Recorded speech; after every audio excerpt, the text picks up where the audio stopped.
nanjye mbashimira mwebwe mwese mudahwema kudukurikira umunsi ku munsi. None tariki 25 Werurwe tuzirikana umunsi w'ibirori. Ni ibirori byizihiza ukuza kwa marayika Gabriel kwa Bikira Mariya kugira ngo amutangarize ubutumwa bwihariye Imana yamuhisemo mu kuba nyina w'umuhungu we w'ikinege Yezu Kristo. Turahora twibutswa akamaro k'ibi birori ku gakiza kacu mu masengesho atandukanye yo kwitanga. Ingero zerekana akamaro k'ibi birori ni amayobera y'ibyishimo ya Rozari na Angelus.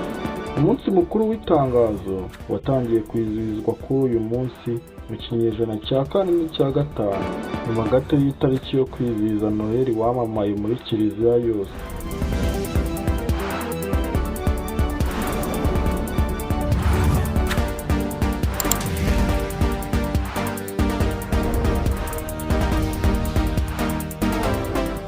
Uyu munsi mukuru wizihiza kwigira umuntu wa kabiri w'ubutatu n'ubukiriro bw'abantu bose.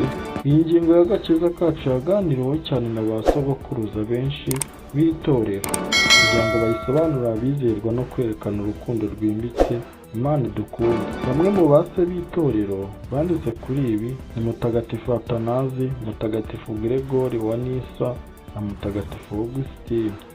Mwese muzirikana uyu munsi, mbifurije kugira umunsi mwiza. Amahoro y'Imana akomeze abane namwe. Mwari kumwe na Dusenge Gilbert. Nawe utaha.